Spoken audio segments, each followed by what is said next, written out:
প্রিয় শিক্ষার্থী, আসসালামু আলাইকুম।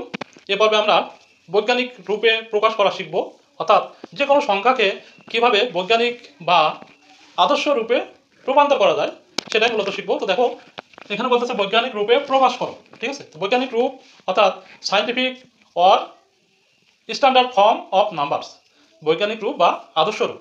কোনো একটা সংখ্যার বৈজ্ঞানিক রূপ বা আদর্শ রূপ কাকে বলে? সেটা হচ্ছে কোনো সংখ্যাকে যদি এ গুণ 10⁻n আকারে প্রকাশ করা হয়, তখন সেই সংখ্যাকে কি বলে? সেই সংখ্যাকে আমরা বৈজ্ঞানিক রূপ বা আদর্শ রূপ বলবো। খুবই ইজি। কিন্তু আমি আবার বলছি, কোনো একটা সংখ্যাকে ব্যবহারের সুবিধার্থে ছোট অঙ্কগুলোকে সহজভাবে এবং বড় বড় যে অঙ্কগুলো থাকে সেগুলোকে ছোট আকারে প্রকাশ করার যে মাধ্যম, সেটা হচ্ছে a × 10⁻n। এই আকারে প্রকাশ করাকেই বৈজ্ঞানিক রূপ বা আদর্শ রূপ বলে, ঠিক আছে। যেটাকে ইংলিশে বলে scientific or standard form of number. আশা করি বুঝতে পেরেছো। তো আমরা যখন অঙ্কগুলো করব তখন খুবই মনোযোগ সহকারে শুনবো, তাহলে কিন্তু একেবারে ইজি, ঠিক আছে। তো দেখো, এটা নিয়ম হচ্ছে, সাপোজ আমি একটা সংখ্যা লিখলাম 1000, ঠিক আছে। এইটাকে যদি আমরা বৈজ্ঞানিক রূপে প্রকাশ করি তাহলে কিভাবে করতে হবে সেটা একটা নিয়ম আছে। আচ্ছা, তো প্রথমে আমাদের কি করতে হবে? a × 10⁻n আকারে প্রকাশ করতে হবে। এখন এই এর মানটা কিন্তু এই সংখ্যা থেকেই দিতে হবে, তাই না? তো তার জন্য আমরা কি করব? দশমিক অঙ্কের পূর্বে যে কোনো একটা অঙ্ক, এখানে সংখ্যা হবে একটা, ঠিক আছে। এই যে এখানে কতগুলো সংখ্যা আছে, 4টা অঙ্ক আছে বা ডিজিট আছে। বৈজ্ঞানিক রূপে প্রকাশ করতে গেলে সর্বপ্রথম যে সত্য মেনটেন করবো সেটা হচ্ছে আমরা একটা অঙ্কের পরে দশমিক দেবো। ক্লিয়ার? আশা করি বুঝতে পেরেছো। তো 1000কে যদি আমরা বৈজ্ঞানিক রূপে প্রকাশ করি তাহলে প্রথম সত্য হচ্ছে 1.0 আকারে লিখবো, ঠিক আছে।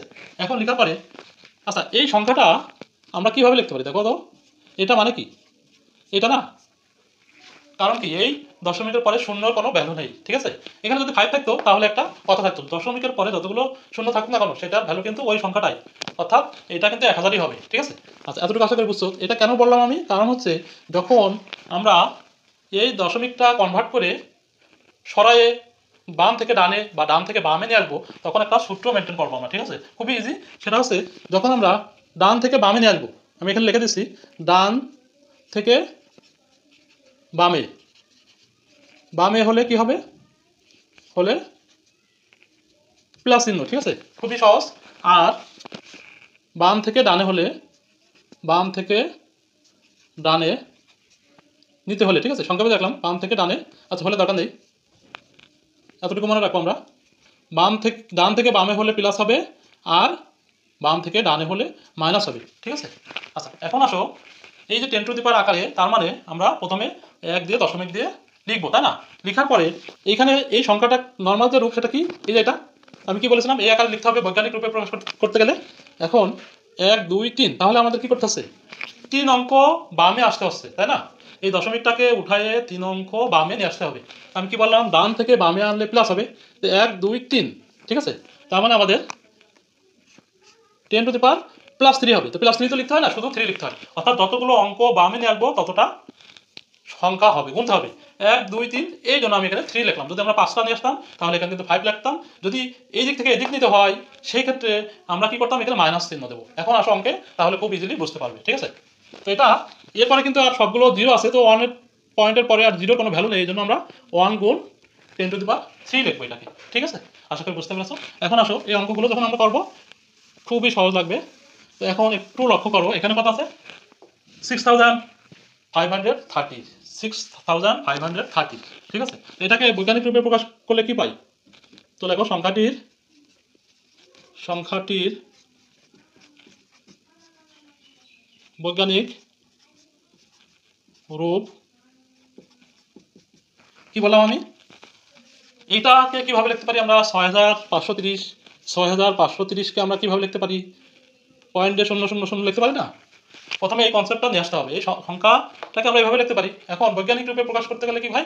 একটা মাত্র সার্থক সংখ্যা থাকে, অর্থাৎ একটার পরে পয়েন্ট দিতে হবে, একটা ডিজিটের পরে পয়েন্ট দিতে হবে। আশা করি বুঝতে পেরেছো। তার মানে আমাদের এই দশমিকটা কোথায় নিতে হবে? এইখানে নিয়ে আসতে হবে, ঠিক আছে। তো যখন আমরা এই 6 এর পরে দশমিক নিয়ে আসবো তখন কি করতে হবে? কয় ঘর নিয়ে আসলাম আমরা? 1 2 3, ঠিক আছে। 3 অঙ্ক নিয়ে আসলাম। আমাদের সূত্র কি ছিল? a × 10⁻n। এই যত ডিজিট এপাশে নিয়ে আসবো, আমরা ডান থেকে বামে নিয়ে আসছি, এই জন্য প্লাস চিহ্ন হবে। কয়টা হবে? 3 হবে। অর্থাৎ আমরা গুণ 10⁻³ লিখলাম, ঠিক আছে। আর এখানে যেটুকু আছে সেটুকু তো লিখে দেবো এই পয়েন্টের পরে, খুব ইজি। তো এখানে কি ছিল 530, ক্লিয়ার? আশা করি এসছে সহজভাবে, আর বোঝানোর কোনো ওয়ে নেই, ঠিক আছে? এখন দেখো পরবর্তীটা খ নম্বরে কি আছে আমাদের? খ নম্বরে আছে 60831। তো এই সংখ্যাটির বৈজ্ঞানিক রূপ তোমরা লিখে দিও, আমি লিখে দিচ্ছি শুধু।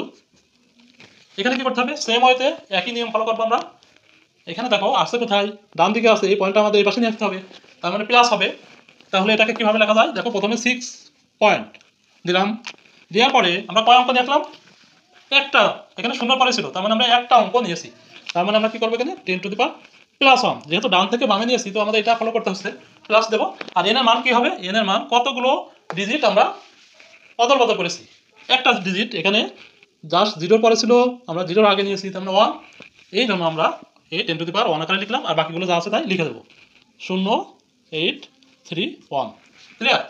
এখন দেখো গ নম্বর তোমরা কিন্তু একটু লিখে দিও সংখ্যাটির বৈজ্ঞানিক রূপ, এভাবে লিখে দিও। এখানে দেখো 0.00245। এই সংখ্যাটিকে যদি আমরা বৈজ্ঞানিক রূপে বা আদর্শ রূপে পরিণত করি তাহলে কি করতে হয়, এতক্ষণ কিন্তু ছিল ডান থেকে বামে নিতে হচ্ছিল, তাই না? তো এখন দেখো দশমিক আছে এখানে, আমাদের কি করতে হবে, যে কোনো প্রথম যে সার্থক একটা অঙ্ক আছে সেই অঙ্কর পরে দশমিক চিহ্ন দিতে হবে। তাহলে দেখো তো এখানে সার্থক অঙ্ক তো জিরো হবে না, সেটা কি হতে হবে 1 2 3 4 5 6 7 8 9, এইগুলো সংখ্যার ভিতরে যে কোনো একটা শূন্য ব্যতীত, ঠিক আছে? তার মানে আমাদের এখানে টুর পরে শূন্য দিতে হবে, এই টুর পরে দশমিক দিতে হবে, অর্থাৎ 2 দশমিক, ঠিক আছে? ফার্স্টে দিয়ে দিলাম। এখন কি করতে হবে, কয়টা অঙ্ক নিয়েছি আমরা, এটুকু তো বাদ, এটা মনে করো কিছুই না, ঠিক আছে? দশমিক যখন এখানে থাকবে, দশমিকের আগের শূন্যর কোনো ভ্যালু নেই, এই শূন্যটার কোনো ভ্যালু নেই, ঠিক আছে? তো আমরা 1 2 3 4 4 অঙ্কের পরে দশমিকটা নিয়েছি। কোথা থেকে নিয়েছি, বাম দিক থেকে ডান দিকে নিয়ে যাচ্ছি।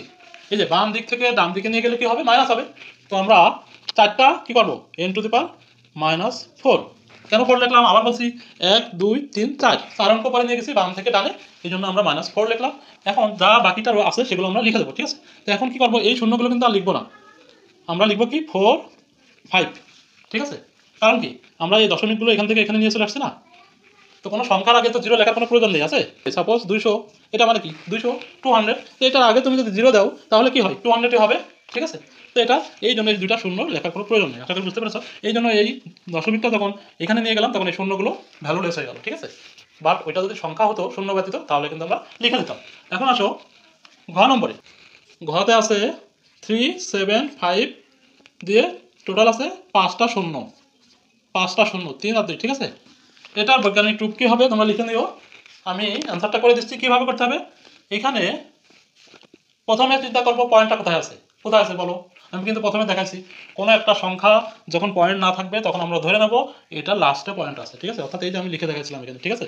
এইখানে পয়েন্ট কোথায় আছে, এই অঙ্কগুলোর লাস্টে, অর্থাৎ এই বরাবর কিন্তু পয়েন্ট আছে, ঠিক আছে? এই বরাবর পয়েন্টে দুইটা শূন্য থাকার কথা, ঠিক আছে? এখানে যেহেতু ফুল অঙ্ক এই জন্য এটা দেওয়া থাকে না, এই জন্য তোমরা দেখবা যখন আমরা ব্যাংকে টাকার অঙ্ক লিখি তখন দেখবা টাকার অঙ্কের পরে দুইটা এক্সট্রা ডিজিট দেওয়া থাকে, ঠিক আছে? তো এটা লেখার প্রয়োজন নেই, মনে মনে ধরে নেবো যে আমরা এখানে পয়েন্টটা আছে। পয়েন্ট যদি এখানে থাকে তাহলে আমাদের বৈজ্ঞানিক রূপে প্রকাশ করতে গেলে কী করতে হবে, এই পয়েন্টটাকে আমাদের 3 পরে দিতে হবে, একটা সার্থক অঙ্কের পরে দিতে হবে। তো সার্থক অঙ্ক এখানে কত 3, ঠিক আছে? 3 পরে পয়েন্ট দিয়ে দিলাম, দেওয়ার পরে পয়েন্টটাকে আমরা এখান থেকে এখানে নিয়ে যাচ্ছি, তার মানে কি বাম থেকে ডানে নিচ্ছি, সরি ডান থেকে বামে নিচ্ছি আমরা, ঠিক আছে? তো তার মানে এখানে গুণ কি হবে, এখানে 1 2 3 4 5 6 7 7 অঙ্ক বামে নিচ্ছি, অর্থাৎ 10⁻⁻7। এখানে দেখো +7 হবে, 10⁻, এই লাইনে পড়ছে, ডান থেকে আমরা বামে নিয়ে আসছি, ঠিক আছে? এখানে ছিল এদিকেও নিয়ে আসছি, তার মানে আমরা প্লাস লিখবো। আর এই পয়েন্ট 3 পরে আর কি আছে 7 5, এই শূন্যগুলো কিন্তু এরপরে আর লেখার কোনো প্রয়োজন নাই, আশা করি তোমরা বুঝতে পেরেছো।